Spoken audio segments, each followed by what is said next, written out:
আপনারা দেখছেন আদর্শ তিতুমির পত্রিকা, সঙ্গে রয়েছে আমি ধৃতরাষ্ট্র।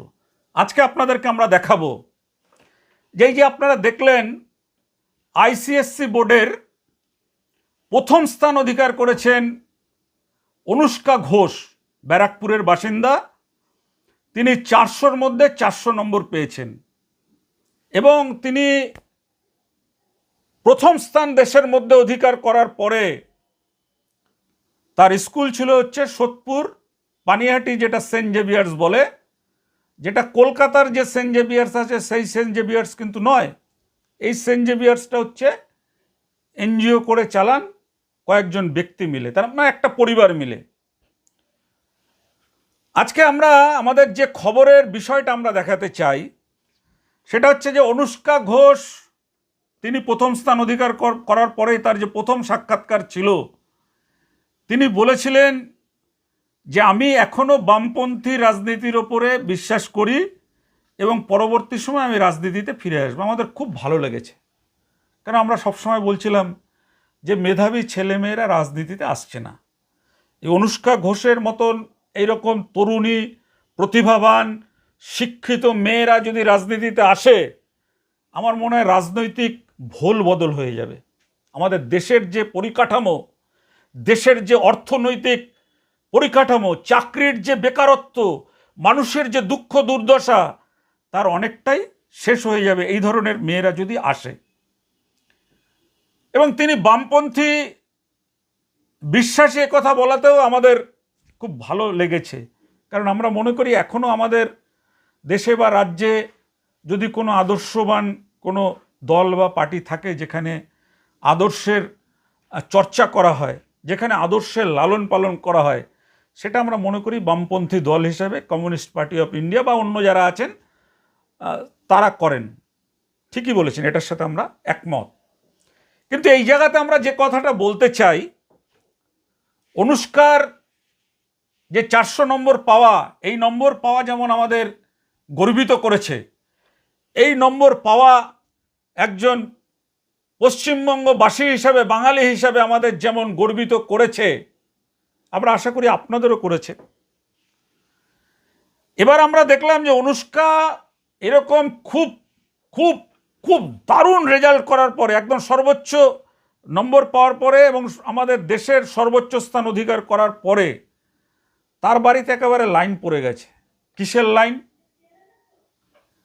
তৃণমূল, বিজেপি, সিপিএম কেউ বাদ নেই। ব্যারাকপুরের যে এমএলএ রাজ চক্রবর্তী, তাকে দেখা গেছে। তৃণমূলের অর্জুন সিং, বিজেপি, তাকে দেখা গেছে। ব্যারাকপুরে যিনি প্রার্থী হয়েছেন বিজেপির কৌস্তব বাগচি, তাকে দেখা গেছে। সিপিএমের সৃজন ভট্টাচার্য, সুজন চক্রবর্তী, আরও সিপিএমের অনেককেই দেখা গেছে। এটা নিয়েও আমাদের কোনো আপত্তি নেই। অবশ্যই আমাদের রাজ্যের একটি মেয়ে যখন এত ভালো নম্বর পায় এবং এত ভালোভাবে তিনি আইসিএসসি বোর্ডে তিনি সর্বোচ্চ স্থান অধিকার করেন, তার প্রাপ্য সম্মান, আরও বড় সম্মান পাওয়া উচিত। কিন্তু এটা তো আমরা আপনাদেরকে দেখালাম, যে বলি আমরা কথায় যে প্রদীপ জ্বলে, প্রদীপের আলোটা যেটা উপরে জ্বলে আমরা সেটা দেখি, নিচের যে অন্ধকার সেটা কিন্তু আমরা কখনো দেখি না। এবার আলোর কথা শোনালাম, এবার একটু অন্ধকারের কথা শোনাই।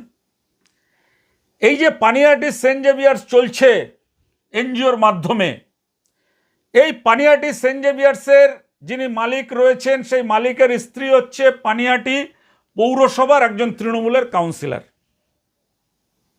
কেন আমরা আজকে এই কথাটা বলছি? আমাদের প্রশ্ন এই নেতাদের কাছেও, যে আমরা কিন্তু আরো এইরকম অনুষ্কার মতন আরো অনুষ্কা, আরো কিন্তু আমরা ভালো ভালো অনুষ্কা শুধু নয়, আরো ছাত্রও কিন্তু আমরা আমাদের রাজ্য উপহার পেত। কখন পেত? যদি এই সেন্ট জেভিয়ার্স সংস্থা যারা এনজিওর মাধ্যমে চলছে, সেই সেন্ট জেভিয়ার্সে আমাদের সমাজে যারা মেধাবী গরিব মানুষ, তাদেরকে যদি পড়ার সুযোগ দেওয়া হতো একটু অল্প অর্থে, কেন আমরা আজকে এই প্রশ্নটা তুলছি? আমাদের ক্রাইম রিপোর্টার সুরেন্দ্র কুমার সিং আপনারা চেনেন সবাইকে। তার ছেলের নাম হচ্ছে আরিয়ান সিং, প্রচণ্ড মেধাবী ছেলে। গত কয়েক বছর আগেই সে সেন্ট জেভিয়ার্স স্কুলে, তার বাড়ির পাশেই সেন্ট জেভিয়ার্স স্কুলে সে ভর্তি হওয়ার জন্য যে প্রাথমিক টেস্ট যেটা দেওয়া হয়, সেই টেস্টে প্রথম স্থান অধিকার করেছিলেন। কিন্তু দেখুন, আমাদের সুরেন্দ্র কুমার সিং বা আমরা যখন গেলাম খবর নিতে, আমাদেরকে জানালো হলো 70,000 টাকা লাগবে তাকে ভর্তির জন্য। ভাবুন তো, 70,000 টাকা তাকে এককালীন দিয়ে ভর্তি করতে হবে, এবার মাসে মাসে আলাদা বেতন। আমরা তখন সরাসরি এই সেন্ট জেভিয়ার্সের যিনি মালকিন রয়েছেন, পানিহাটি পুরসভার তৃণমূলের মা মাটি মানুষের কাউন্সিলর, যারা মা মাটি মানুষ ছাড়া কিছু চেনেন না, সেই কাউন্সিলরের কাছে আমরা ছুটে গেছিলাম। আমরা ছুটে গিয়ে বলেছিলাম, ম্যাডাম আপনি তো কাউন্সিলর, আমাদের ক্রাইম রিপোর্টার সুরেন্দ্র কুমার সিং, সে এই পত্রিকা আদর্শ তিতুমির পত্রিকায় কাজ করে, সামান্য তার মায়না কোনো রকমে লড়াই করে বাঁচছে, কিন্তু তার ছেলেটা খুব মেধাবী হয়েছে, আপনার স্কুলেই পরীক্ষাতে প্রথম স্থান অধিকার করেছে। আপনি যদি আপনার যে 70,000 টাকা যেটা আপনার আছে, সেই টাকা থেকে যদি একটু আপনি কিছুটা কমিয়ে নেন, তাহলে আমরা মানুষের কাছ থেকে, আমাদের যারা ভালোবাসেন তাদের কাছ থেকে একটা মেধাবী ছেলে তার জীবনের একেবারে শৈশব থেকে ফুল ঝরে যাবে, এটা তো হতে পারে না। আমরা বলেছিলাম, উনি বললেন ঠিক আছে যান, আমাদের তো এইভাবে হয় না। এভাবে হয় না মানে? এনজিও করে চলছে স্কুল, এটা কোনো সরকারি স্কুল নয়। দিল্লি থেকে অনুমোদন যদি থাকে 60 জনের, সেখানে ভর্তি করা হচ্ছে 100 জনকে। দায়িত্ব নিয়ে বলছি, আমরা জানি কোনো তদন্ত হবে না, কারণ চারিদিকে যারা কথা বলবেন কেষ্ট বিষ্টুরা রয়েছেন, সবার মাথায় খাম চাপিয়ে দেওয়া হয়েছে। বললো আপনারা যান, আপনাদের সাথে রাত্রে কথা বলবো। রাত্রে আমাদের ফোন করা হলো। প্রথমে উনি ফোন করলেন, উনি ফোন করে বললেন না, আমাদের পক্ষে তো ওই টাকাটা কমানো সম্ভব নয়, তবে আমরা কিছু বই পুস্তক দিতে পারি। ভাবুন, একটা গরিবের মেধাবী ছেলে, তাকে ভর্তি হওয়ার সুযোগ দেওয়া হলো না। অনুষ্কা ঘোষ, সে তো মেধাবী এবং তার পরিবারের অর্থও আছে, স্কুলের যে চাহিদা সেই চাহিদার যোগান দেওয়ার মতন ক্ষমতা আছে। সেখানে তারপরে আমাদেরকে ফোন করলেন ওনার, মানে এই যে মামাটি মানুষের কাউন্সিলর 3 নম্বর ওয়ার্ডের তার স্বামী, তিনি ফোন করে আমাদের বললেন না না, আপনাদের আমরা এরকম কোনো করি না, এরকম কোনো দেওয়ার ব্যবস্থাও নেই। বললেন সরাসরি। আমরা তাকে বললাম যে আপনি তো এনজিও করে করছেন, এ তো কলকাতার সেই সেন্ট জেভিয়ার্স নয়, যিনি একসময় আমাদের দেশে পরিব্রাজক হিসাবে এসে শিক্ষার জন্য আন্দোলন করেছিলেন, সেই সেন্ট জেভিয়ার্স তো নয়। আপনি তো সেন্ট জেভিয়ার্স এখানে খুলে আপনি এখানে এই পাড়ার মধ্যে আপনি স্কুল করছেন, হাজার হাজার ছেলে মেয়ে সেখানে পড়ছে, বিপুল পরিমাণের অর্থ আপনি নিচ্ছেন। এমনকি যখন সেই বিটি রোড দিয়ে সেই গাড়িগুলো পাস করা হয়, বিটি রোড দিয়ে যখন সেই ছাত্রছাত্রীরা যায়, তখন দেখবেন পশ্চিমবঙ্গ পুলিশের ব্যারাকপুর পুলিশ কমিশনারের পুলিশ দাঁড়িয়ে সেই গাড়িগুলোকে পাস করাচ্ছে। উনি যখন বেসরকারি একটা স্কুল মানুষের কাছ থেকে 70,000 টাকা করে নিচ্ছেন, তখন কেন সরকারি পুলিশ তাকে সহযোগিতা করবে? কেন তিনি বেসরকারি সিকিউরিটি গার্ড দিয়ে তার স্কুলের পরিচর্যা করবেন না? আমাদের প্রশ্ন, আমরা এই প্রশ্নটা তুলছি। তাকে তো ভর্তি করা হলো না। ভর্তি করা হলো না, তখন আমরা সেই সময় অনেক নেতার কাছে আমরা গিয়েছিলাম। তৃণমূলের একজন নেতা ছিলেন কমল দাস, শ্রদ্ধেয়, উনি মারা গেছেন। ওনার কাছে আমরা গিয়েছিলাম, উনি কিন্তু মালিককে চিঠি লিখে দিয়েছিলেন, ওনার চিঠিকেও পাত্তা দেওয়া হয়নি। আরও কয়েকজন নেতৃত্বের কাছে আমরা গিয়েছিলাম, আজ আর তাদের নাম বলতে চাই না। তারা কিন্তু সেদিন আমাদের বলেছিল না ওই স্কুলে হয় না। যদি ওই স্কুলে তাই না হয়, তাহলে ওই স্কুল যে এনজিও চালিয়ে কোটি কোটি টাকা মানুষের থেকে তুলছে, সেখানে একটা গরিবের মেধাবী ছেলে অল্প পয়সাতে পড়ার সুযোগ পাবে না? তাহলে কিসের সরকার চলছে? কিসের মামাটি মানুষ? কিসের মামাটি মানুষ?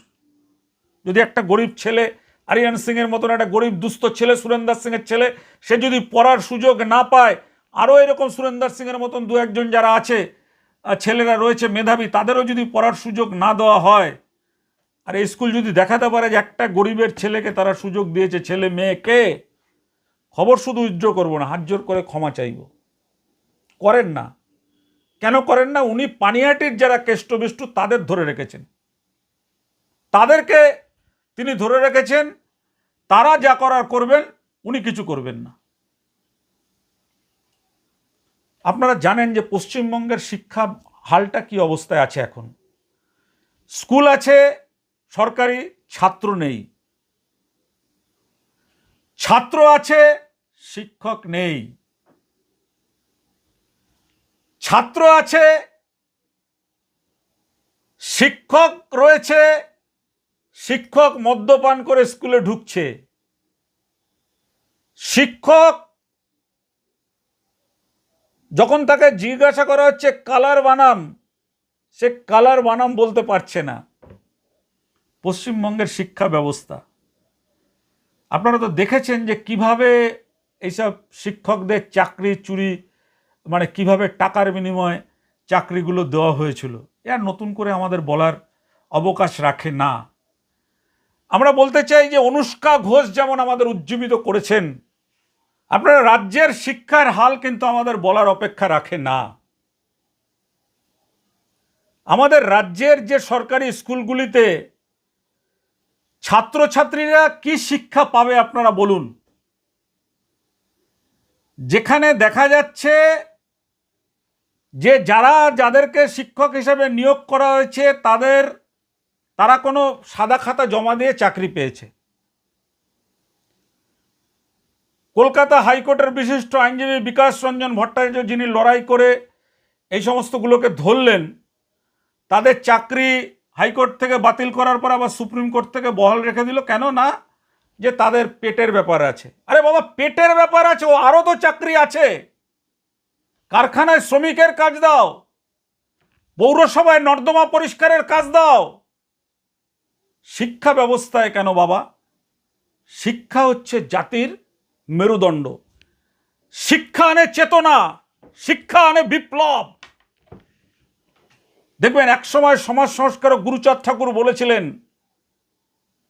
ছেলে মেয়েকে দেব শিক্ষা, দরকার হলে করব ভিক্ষা।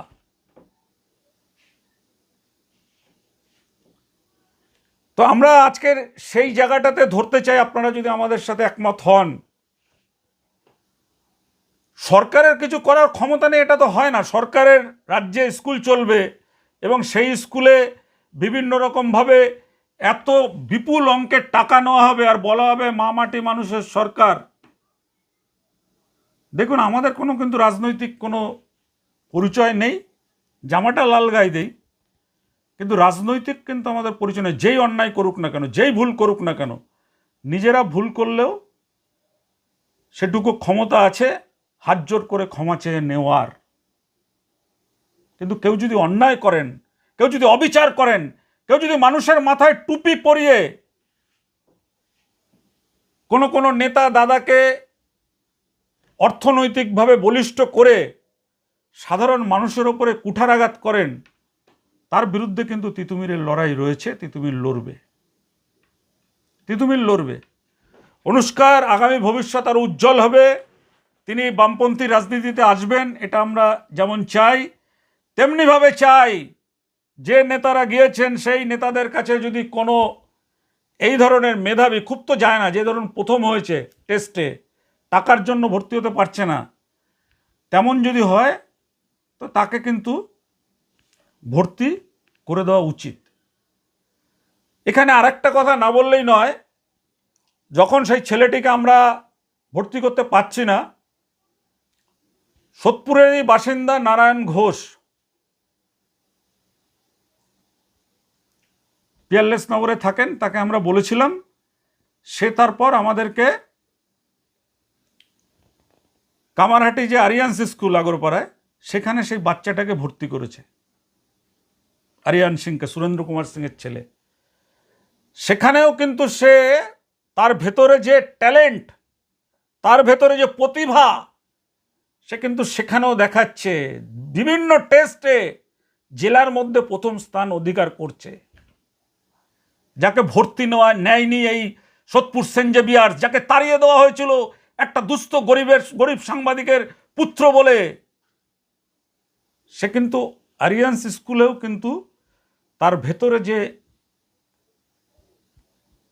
ট্যালেন্ট বা প্রতিভা যেটা বলছি, সেটা কিন্তু বারবার সে বিকশিত করছেন। আমাদের আজকে ব্যবসা যারা করছেন, ব্যবসা করুন, আমাদের কোনো অসুবিধা নেই। এই সেন্ট জেভিয়ার্স স্কুল ব্যবসা করছেন, ব্যবসা করুন, আমাদের কিচ্ছু তাতে আপত্তি নেই। যাদের বিত্তশালী ছেলেমেয়েরা রয়েছে, টাকার বিনিময়ে সেখানে ভর্তি করা হচ্ছে, তাতেও আমাদের কোনো আপত্তি নেই। কিন্তু শুধু একটা অনুরোধ আছে নেতাদের কাছে বা পানিহাটির মানুষের কাছে, যে পানিহাটিতে একটা স্কুল, একটা এনজিও করে একটা স্কুল চলবে, কোটি কোটি টাকা রোজগার হবে, সেখানে কোনো তাদের সমাজ সংস্কারের কোনো চিন্তাভাবনা থাকবে না, কোনো সমাজসেবার চিন্তাভাবনা থাকবে না, সেটা হতে পারে না। আমাদের হাতে কিন্তু এর আগে অনেক খবর এসেছিল স্কুল সম্পর্কে, আমরা অনেক খবর কিন্তু দেখাইনি স্কুলের স্বার্থে, যে একটা স্কুলের বদনাম হয়ে যাবে। শিক্ষক ছাত্রীর সঙ্গে কি করেছিল সেই অভিযোগ এসেছিল। একটা খবর আমরা দেখিয়েছিলাম স্কুলের মালকিনের, সেটা নিয়ে অনেক হইহট্টগোল হয়েছিল। কিন্তু মনে রাখবেন, যারা এই ধরনের স্কুল চালান, তাদের মগজে যদি আদর্শবোধ না থাকে, তারা যদি গরিবের সেবায়, গরিব পরিবারের ছেলেদের যেখানে শিক্ষার আলো পৌঁছয়নি, তাদেরকে শিক্ষার আলোতে না নিয়ে আসতে পারেন, তাহলে কিন্তু এইরকম একটা অনুষ্কা তৈরি হয়ে আমাদের এই সমাজকে পরিবর্তন করতে পারবে না। সমাজকে পরিবর্তনের জন্য দরকার হচ্ছে পিছিয়ে পড়া যে জনজাতি, যাদের হাতে অর্থ নেই, মেধা রয়েছে, তাদেরকে এগিয়ে নিয়ে আসতে হবে। স্বামী বিবেকানন্দ এই জন্যই তো বলেছিল যে কোল, ভিল, মুন্ডা যারা রয়েছেন, তারা আমার বন্ধু, তারা আমার ভাই, তারা আমার আপনজন, তাদেরকে শিক্ষার আলোতে নিয়ে আসতে হবে। দেখুন আজকের সেই প্রতিবেদন, অনেক আপনাদের কাছে এই প্রতিবেদনে আমরা অনেকগুলো কথা বললাম। একদিকে যেমন আলো, তেমনি আরেকদিকে অন্ধকারটাও দেখালাম। কমেন্ট করবেন এবং এই খবরটাকে বেশি বেশি করে আপনারা ছড়াবেন। সমাজটা কেন, সমাজের সহনাগরিকরা থাকে কেন? তাহলে এখন যে নেতারা এই অনুষ্কার বাড়িতে যাচ্ছে কিসের জন্য? আগে তো যায়নি। যখন অনুষ্কা ভর্তি হয়েছে, পড়াশোনা করছিল, যখন অনুষ্কা সফল হয়েছে, প্রথম স্থান অধিকার করেছে, তখন তার বাড়িতে গিয়ে তাকে সম্মান জানানো হচ্ছে। কিন্তু যে ছেলেটা ভর্তি হওয়ার সুযোগ পেল না টাকার জন্য, যে ছেলেটা ভর্তি হওয়ার সুযোগ পেল না তার বাবার ক্ষমতার না থাকার কারণে, তার জন্য প্রতিবাদের আওয়াজটা কে তুলবে? বিড়ালের ঘন্টাটা কে বাঁধবে? বিড়ালের ঘন্টা আজকে বেঁধে দিচ্ছে আদর্শ তিতুমির পত্রিকা।